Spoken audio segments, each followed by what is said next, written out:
Bismillahirrahmanirrahim. Assalamualaikum warahmatullahi wabarakatuh.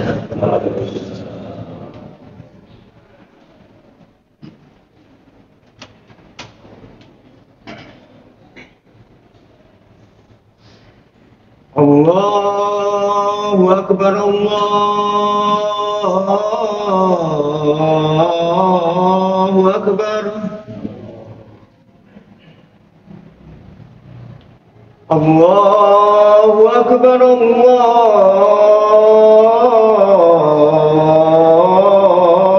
Akbar. Asyhadu an la ilaha illallah.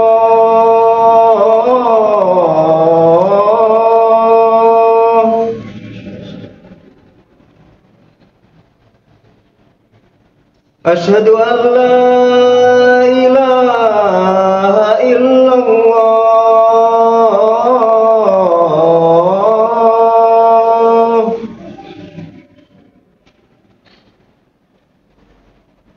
Asyhadu anna Muhammadar Rasulullah.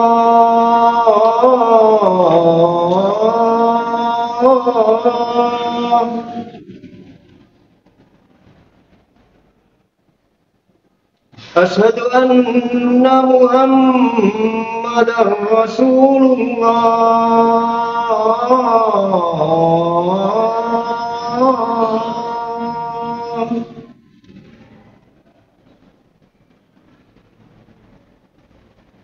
Hayya 'alas shalah.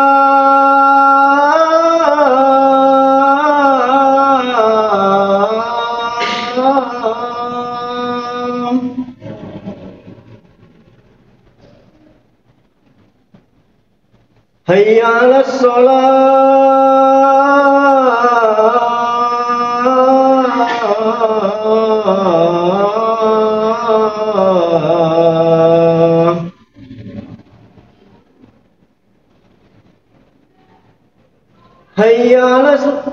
Hayya 'alal falah.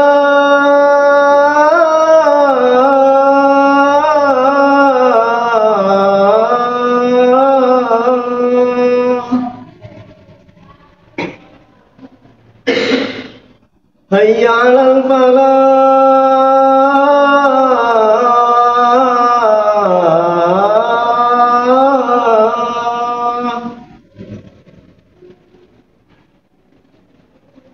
Allahu Akbar, Allahu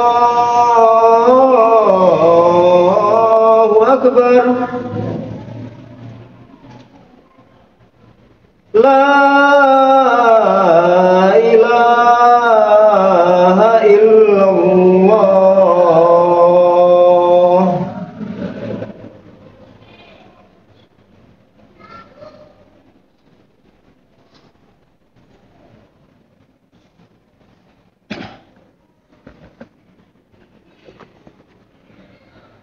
Innal hamdalillah nahmaduhu wa nasta'inuhu wa nastaghfiruh wa na'udzu billahi min shururi anfusina wa min sayyiati a'malina. May yahdihillahu fala mudhillalah wa may yudlil fala hadiyalah. Asyhadu an la ilaha illallah wahdahu la syarikalah wa asyhadu anna Muhammadan abduhu wa rasuluh. Allahumma salli ala Muhammad wa ala ali Muhammad kama sallaita ala Ibrahim wa ala ali Ibrahim innaka Hamidum Majid. Ayyuhal hadirun usini wa iyyakum bi taqwallah faqad fazal muttaqun. Allah Ta'ala fil Qur'anil Karim, a'udzu billahi minasyaitonir rajim. Ya ayyuhan nasu ubudu rabbakum alladzi khalaqakum wal ladzina min qablikum la'allakum tattaqun. Ya ayyuhalladzina amanu taqullaha haqqa tuqatih wa la tamutunna illa wa antum muslimun. Wa qala fi suratin ukhra, a'udzu billahi minasyaitonir rajim. Innallaha la yastahi ay yadriba mathalan ma ba'udatan fama fawqaha Fa ammal ladzina amanu faya'lamuna annahul haqqu min rabbihim wa ammal ladzina kafaru fayaquluna madza aradallahu bihadza mathala yudhillu bihi katsiran wa yahdi bihi katsiran wa may yudhillu bihi illal fasiqin. Jemaah Jumat rahimani wa rahimakumullah. Marilah kita bersama-sama bersyukur kepada Allah atas segala nikmat yang Allah berikan kepada kita, terutama adalah nikmat sehat dan nikmat iman. Karena dengan nikmat sehat dan iman itulah pada siang hari ini, ketika mendengar panggilan azan ingat hari Jumat, kita masih diberikan oleh Allah sebuah hidayah taufik untuk bersama-sama melangkahkan kaki kita melaksanakan ketaatan kepada Allah, yaitu melaksanakan sholat Jumat berjamaah. Harapan dan doa kita semoga seluruh rangkaian amal ibadah kita siang hari ini diterima oleh Allah Subhanahu wa taala dan dicatat sebagai amal soleh. Amin ya rabbal alamin. Nikmat itu jemaah makhluk wajib kita syukuri. Karena apa? Karena nikmat adalah sebuah karunia yang Allah berikan kepada kita mulai dari bangun tidur sampai tidur kembali. Di dalam Quran dikatakan wa ma bikum min nikmatin fa minallah. Sebagai seorang muslim harus mengakui nikmat sekecil apapun yang kita terima setiap saat adalah kita harus yakin bahwa itu datang dari Allah. Suatu hari Rasulullah sallallahu alaihi wasallam bersama sahabat Abu Bakar dan Umar radhiyallahu anhuma di tengah matahari, terik matahari sedang panas-panasnya, beliau bertiga bertamu untuk datang ke seorang sahabat yang namanya Abu Ayyub Al-Ansori. Beliau datang bertamu ke sana, disambutlah oleh sahabat utama Abu Ayyub Al-Ansori. Kedatangan seorang tamu yang sangat mulia, paling mulia di muka bumi, dengan sahabat yang mulia juga. Akhirnya oleh sahabat Abu Ayyub Al-Ansori begitu diberikan sambutan yang hangat, dipotongkan seekor kambing muda, kemudian dibakar, dipanggang. Betapa lezatnya santapan pada siang hari itu dengan air minum yang segar. Beliau menikmati. Di tengah menikmati hidangan itulah Rasulullah SAW menangis, meneteskan air mata. Kemudian Umar bin Khattab sebagai seorang sahabat dekat bertanya, lima tabki ya Rasulullah, kenapa engkau menangis ya Rasulullah? Rasul kemudian menjawab bahwa semua kenikmatan disebutkan di dalam surat At-Takatsur, hatta zultumul maqabir kalla sawfa ta'lamuna tsumma latus alunna. Rasul menyebutkan sebuah ayat tsumma latus alunna yauma idzin anin naim. Kenikmatan apapun termasuk makan kambing siang hari ini yang begitu nikmat, kelak di hadapan Allah akan dimintai pertanggungjawaban. Kemudian akhirnya beliau pulang dengan perasaan yang begitu takjub. Abu Bakar dan Umar bin Khattab membawa satu pengetahuan, ternyata kenikmatan-kenikmatan yang selama ini kita nikmati, kita sering lupa bersyukur kepada Allah Subhanahu wa taala. Di dalam Al-Qur'an, di dalam surat Al-Isra, Allah ceritakan juga sebuah kisah, sebuah sosok Nabi Nuh alaihissalam. Di dalam surat Al-Isra ayat 3, Nabi Nuh disebutkan dzurriyyatan man hamana ma'anuh innahu kana 'abdan syakura. Semua kita tahu Nabi Nuh adalah seorang nabi yang begitu kesabarannya luar biasa, berdakwah selama 950 tahun, cobaan yang bertubi-tubi. Tapi oleh Allah di dalam ayat ini dikatakan innahu kana 'abdan syakura. Sesungguhnya Nabi Nuh adalah hambaku yang bersyukur. Para ulama mempertanyakan, kenapa Allah menggunakan kana abdan syakuro, bukan kana abdan soburo, bukan hambaku yang bersabar, tapi Allah tekankan innahu kana abdan syakuro, tapi hambaku yang bersyukur. Ternyata banyak mufassir menafsirkan Nabi Nuh itu setiap makan, setiap minum, setiap aktivitas selalu bersyukur kepada Allah.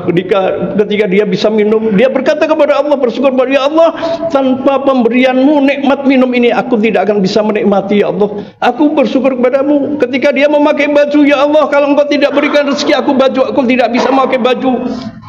Ketika dia mau tidur dalam keadaan sehat, dia bersyukur kepada Allah, ya Allah, karena nikmatmu aku bisa tidur pulas pada malam hari ini. Dan semua kenikmatan yang diberikan oleh Nabi Nuh selalu bersyukur. Maka Allah berikan predikat innahu kana abdan syakuro, sesungguhnya Nuh adalah seorang hambaku yang pandai bersyukur. Jemaah rahimani wa rahimakumullah, tidak lupa pula dalam kesempatan khutbah siang hari ini saya menyampaikan pesan sebagaimana khatib setiap khutbah pasti menyampaikan pesan takwa. Pada kesempatan siang hari ini saya mengajak dan menyuruh kepada jamaah sekalian, mari kita bersama-sama meningkatkan takwa kita kepada Allah dalam arti menjalankan segala perintah dan menjauhi segala larangan. Karena hanya dengan takwa itulah jamaah Allah yang akan mampu menyelamatkan kita baik di dunia maupun di akhirat. Takwa ini sebagaimana dipesankan oleh seorang penakluk perang salib, Salahuddin Al-Ayyubi, adalah seorang penguasa, seorang raja yang mendapat julukan Al-Malikun Nasir, penguasa yang bijaksana, penguasa yang senantiasa menolong rakyatnya, bukan memeras, tapi membantu rakyatnya setiap ada kesulitan, sampai dia dijuluki sebagai Al-Malik An-Nasir, yaitu penguasa yang bijaksana, penguasa yang lembut, penguasa yang betul-betul memperhatikan kondisi rakyatnya. Beliau berpesan kepada anaknya, ya bunayya, usika bitaqwallah, fa inna taqwa ra'su kulli amrin. Wahai putraku, calon penggantiku, kata Salahuddin Al-Ayyubi kepada putranya, aku berwasiat kepadamu, jagalah takwamu. Ingatlah kisah Nabi Musa alaihissalam bersama Fir'aun, dan ingat pula kisah Nabi Yunus alaihissalam. Nabi Musa alaihissalam dan Nabi Yunus alaihissalam diselamatkan oleh Allah, sama-sama tenggelam di laut, tapi kemudian selamat karena apa? Karena takwanya kepada Allah. Sebaliknya Fir'aun karena ingkar, kafir kepada Allah, berkhianat kepada Allah, maka Fir'aun ditenggelamkan. Ini pesan seorang penguasa yang bijaksana yang menaklukkan ketika perang salib. Orang-orang mukmin berhadapan dengan orang-orang Nasrani. Ingat pesan Muhammad Al-Fatih, penakluk Konstantinopel yang sekarang ini kita diberikan nama Turki. Muhammad Al-Fatih berpesan kepada putranya, dia seorang penguasa, dia seorang raja. Dia mengatakan, kun adilan, solihan, rohiman. Wahai putraku, kamu calon penerusku, kamu kelak akan menjadi raja seperti aku, akan menjadi pemimpin seperti aku. Kun adilan, jadilah kamu sebagai penguasa yang adil, solihan dan soleh, rohiman dan bijaksana, penuh kasih sayang, bukan memerintah dengan tangan besi, anti kritik. Ketika dikritik, ketika disalahkan, dia marah. Jangan menjadi begitu, anakku, wahai putraku. Jadilah pemimpin yang bertakwa kepada Allah. Ibnu Qayyim, Ibnu Jauzi, terkenal seorang ulama besar. Ibnu Jauzi adalah seorang ulama besar yang karya-karyanya diakui oleh semua ulama yang ada di dunia. Beliau juga berpesan kepada putranya, wahai putraku, jagalah dirimu, takwamu kepada Allah, karena takwamulah yang akan membawa kamu keselamatan di dunia dan akhirat. Intinya jamaah makwah, semua para penguasa, pemimpin yang soleh, semua mendidik anaknya menjadi pemimpin yang soleh juga sebagai penerus. Oleh karenanya jamaah makwah, kita sebagai bapak rumah tangga di rumah kita, tidak boleh kita lupakan bahwa anak kita adalah merupakan amanah yang harus kita jadikan sebagai anak soleh untuk melanjutkan cita-cita bapaknya, yaitu ingin melakukan amar ma'ruf dan nahi mungkar, tentunya sesuai dengan kemampuan posisinya.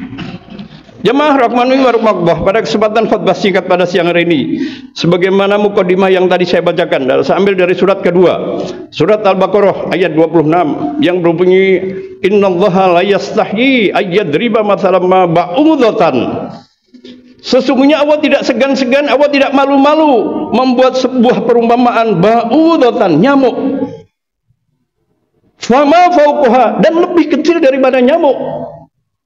Fa ammal ladzina amanu fayalamuna annal haqqu min rabbihim. Kalau orang-orang beriman menyikapi yang Allah berikan contoh nyamuk, maka orang-orang beriman memahami, mengerti annahul haqqu min rabbihim, itu adalah kebenaran dari Tuhanmu.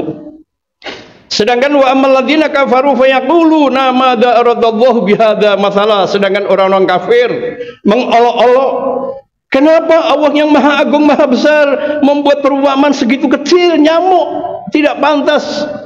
Allah sebagai Tuhan yang agung yang maha besar membuat perumpamaan seekor nyamuk. Mereka mengolok-olok. Maka Allah katakan yudzillu bihi katsira. Dengan perumpamaan itu banyak orang yang disesatkan oleh Allah, dibiarkan sesat oleh Allah. Wa yahdi bihi katsira. Tapi sebaliknya, dengan perumpamaan itu banyak orang yang mendapat hidayah dari Allah. Wa may yudzillu bihi illal fasikin. Yang tersesat tidaklah kecuali orang-orang yang fasik, yaitu orang-orang banyak melakukan dosa.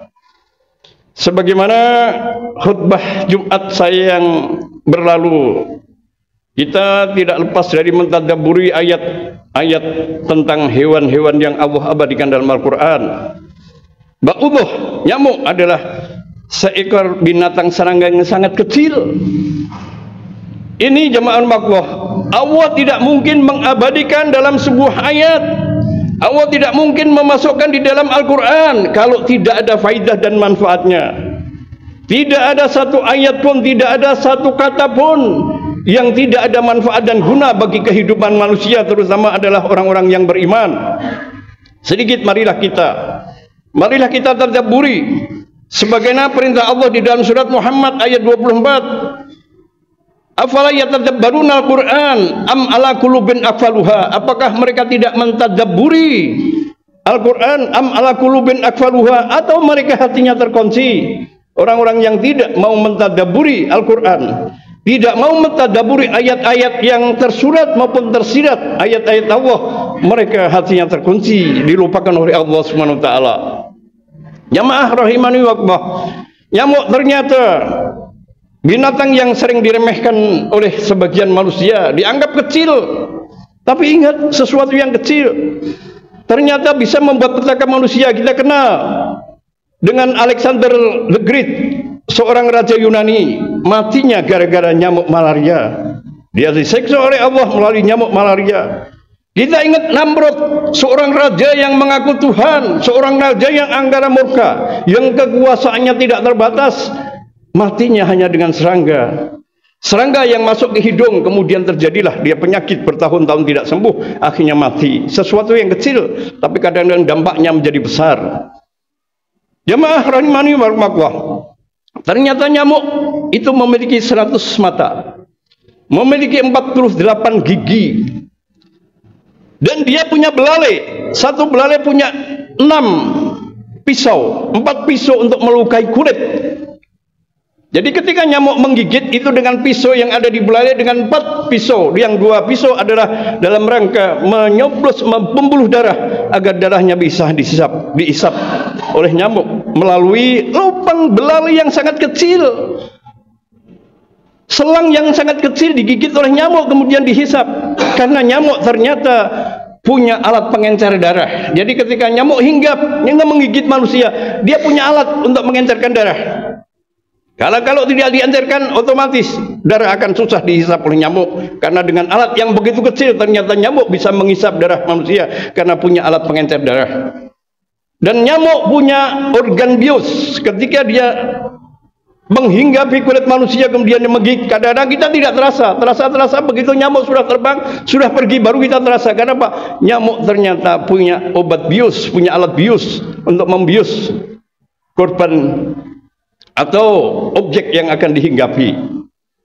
Jamaah rahimani wa rahimakumullah, itulah jamaah makhluk, nyamuk, kepakan nyamuk itu bisa mencapai 600 kepakan per detik. Maka ketika suara bising itu sebenarnya kepakan terlalu cepat, 600 kali kepakan per detik. Allah menciptakan serangga yang begitu kecil ternyata sangat luar biasa. Dan satu lagi, ilmu pengetahuan modern menemukan bahwa di punggung nyamuk itu ada binatang yang sangat kecil yang tidak bisa dilihat dengan mata telanjang, hanya bisa dilihat oleh mikroskop. Maka Allah katakan, innallaha la yastahyi ayyadri ma falamma ba'udatan fama fauqaha. Yang lebih kecil dari nyamuk pun Allah bisa. Ternyata isyarat fama fauqaha, binatang yang lebih kecil dari nyamuk, ternyata diteliti oleh para ilmuwan. ahli mikrobiologi, ternyata di punggung nyamuk memang ada penghuni, yaitu ada binatang yang sangat kecil yang hanya bisa dilihat oleh mikroskop. Oleh karena jemaah Allah, ini adalah kesempurnaan ciptaan Allah. Allah menciptakan mulai dari bakteri, menciptakan virus yang sangat kecil, menciptakan atom, menciptakan partikel. Apa gunanya? Ini keseimbangan. Mari kita lihat di satu sisi, di dalam lautan Allah ciptakan seekor paus biru yang beratnya mencapai 150 ton. Ikan paus biru itu mencapai beratnya sampai 150 ton. Ketika dia menyusui anaknya, dia butuh sekali susu membutuhkan 3 kuintal air susu. Jadi satu hari menyusui anaknya, ikan paus biru memerlukan kurang lebih 1 ton air susu. Paus yang dewasa yang beratnya 150 ton, ternyata makanannya sekali makan ikan-ikan di laut itu sekitar 4 ton, itu pun masih belum kenyang. Jadi kita bandingkan, Allah menciptakan bakteri, Allah menciptakan virus, Allah menciptakan nyamuk yang begitu kecil. Ternyata di sisi lain Allah ciptakan makhluk hewan yang begitu raksasa, begitu besar. Ini keseimbangan alam. Allah sengaja ciptakan supaya manusia itu berpikir. Maka di dalam Al-Quran surat Al-Mulk Allah katakan, Alladzi khalaqas sab'a samawati tibaqo ma tara fi khalqir rahmani min tafawut farji'il basara hal tara min futur summa marji'il basara karrataini yang qalib ilaikal basara khasya wa wasir. Muhammad, Allah yang menciptakan 7 langit berlapis-lapis dengan keseimbangan. Farji'il basara hal tara min futur. Coba lihat, pandangi ciptaan Allah. Adakah cacat? Adakah kesemrawutan? Adakah yang tidak beraturan? Farji'il basara karrataini yang qalib ilaikal basaru khasya wa hasir. Allah mengulangi lagi. Coba ulangi lagi, lihat lagi ciptaan Allah. Ulangi lagi. Nescaya matamu akan kembali letih tanpa menemukan satu cacat pun dari dalam ciptaan Allah. Jamaah rahimani Allah. Jadi Al-Quran itu begitu indah. Tidak mungkin Al-Quran buatan Muhammad.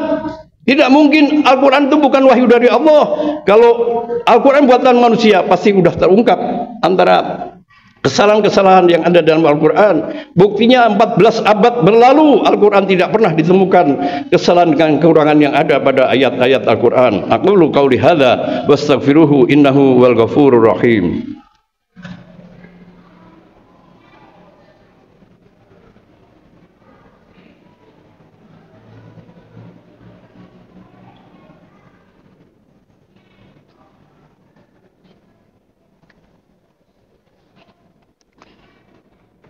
Alhamdulillahilladzi hadana li hadza wa ma kunna linahtadiya laula an hadana Allah may yahdihillahu fala mudhillalah wa may yudlil fala hadiyalah. Asyhadu an la ilaha illallah wa asyhadu anna Muhammadan abduhu wa rasuluh. Allahumma shalli ala Muhammad wa ala ali Muhammad kama shallaita ala Ibrahim wa ala ali Ibrahim innaka Hamidum Majid. Jamaah Jumat rahimani wa rahimakumullah. Apa yang saya uraikan pada khutbah saya yang pertama sedikit, mari kita simpulkan uraian yang tadi saya sampaikan, bahwa Allah membuat contoh-contoh kurang lebih sekitar 31 hewan yang ada dalam Al-Quran, baik yang Allah abadikan dalam sebuah surat seperti Al-Baqarah, Al-Ankabut, An-Nahl, An-Naml dan sebagainya, tapi juga Allah ungkapkan dalam sebuah ayat, bukan menjadi sebagian dari nama surat tetapi bagian dari ayat-ayat yang ada dalam surat, termasuk di antaranya Al-Ba'udah, yaitu nyamuk. Tentunya Allah mengabadikan ayat-ayat Allah berupa binatang-binatang, hewan-hewan, baik serangga maupun binatang-binatang besar seperti seekor sapi atau mungkin unta dan sebagainya. Itu banyak kandungan-kandungan hikmah apabila manusia menggunakan akal pikirannya. Berapa kali Allah menggugat akal pikiran manusia? Berapa kali Allah sebutkan afala taqilun? Apakah kamu tidak menggunakan akal kamu? Afala tatafakkarun? Apakah kamu tidak berpikir? Ya ulil albab, wahai orang-orang yang punya akal. Jadi Allah gugat akal kita. Karena pembeda antara manusia dengan binatang secara biologis adalah akal. Kalau manusia diciptakan karena dengan akal, dengan nafsu, sementara Allah ciptakan binatang hanya dengan nafsu, tidak punya akal. Malaikat Allah ciptakan hanya dengan akal, tidak punya nafsu. Jadi manusia sebenarnya gabungan antara malaikat di satu sisi yang punya akal dan binatang dengan nafsu di satu sisi. Manusia itu gabungan, diberikan akal di satu sisi dan diberikan nafsu di satu sisi. Kalau malaikat hanya diberikan akal, tidak diberikan nafsu, malaikat tidak ada ambisi untuk menduduki jabatan, tidak punya ambisi untuk kaya. Kalau malaikat diberikan nafsu, nescaya ketika malakul maut mencabut nyawa seseorang raja, dia ditunda, minta ditunda, wahai malaikat, tunda aku setahun lagi, aku akan berikan hadiah kamu, aku akan berikan uang kamu 10 miliar.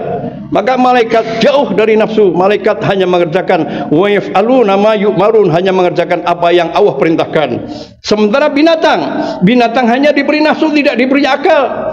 Maka ketika seekor kucing diberikan makanan, kemudian binatang, yang namanya binatang hanya punya insting, hanya punya naluri, tapi tidak punya akal. Ketika kucing mengambil ikan, mencuri ikan, dia ketika makan dia tidak tenang, dia tengok kanan kiri, ke depan ke belakang, takutnya nanti ketahuan pemiliknya. Tapi ketika kucing diberikan makanan dengan sengaja, maka kucing akan tenang. Ini kucing bukan bertanya akal, tapi punya naluri. Kucing saja punya naluri, itu haknya dan itu bukan haknya. Kadang-kadang manusia kalah dengan binatang. Oleh karena jemaah makhluk, marilah kita pada kesempatan materi Jumat, khutbah Jumat pada siang hari ini, kita jadikan Al-Quran sebagai tadabbur, agar senantiasa Allah memberikan jalan kepada kita, Allah memberikan hidayah kepada kita. Kita bisa mengkaji dan memahami Al-Quran untuk kita laksanakan, karena Al-Quran adalah merupakan petunjuk pelaksanaan hidup bagi orang-orang beriman.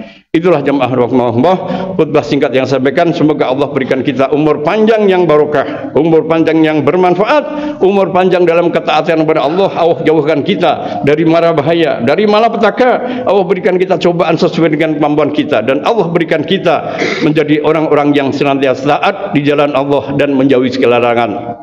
Marilah khutbah siang hari ini kita tutup dengan doa. Alhamdulillahirabbil alamin. Allahumma shalli ala Muhammad.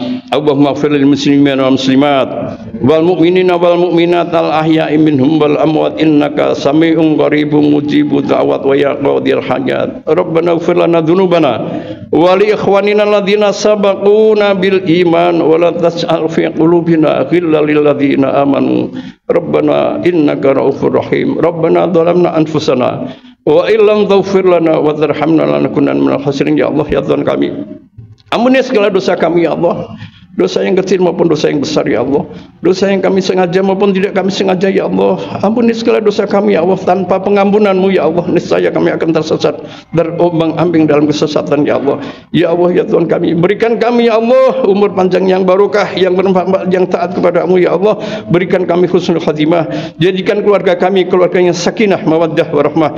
Jadikan putra-putri kami sebagai amanah dari-Mu ya Allah, putra-putri yang soleh dan solihah, yang senantiasa bisa menegakkan dan membumikan Islam di muka bumi sebagaimana perintah-Mu ya Allah. Jadikan kami keluarga yang betul-betul tenang di dalam melaksanakan rumah tangga dan melaksanakan ketaatan kepada-Mu ya Allah. Rabbana atina fid dunya hasanah wa fil akhirati hasanah wa qina adzabannar. Subhana rabbika rabbil izzati amma yasifun wa salamun alal mursalin walhamdulillahirabbil alamin. Ibadallah, inna wa ya'muru bil adli wal ihsan wa ita'idil qurba wa yanha 'anil fahsya'i wal munkari wa baghi ya'idukum la'allakum tadhakkarun. Fadhkurullahal 'azima yadhkurkum washkuru ala ni'amihi yazidkum wa la dzikrullahi akbar. Aqimis shalah.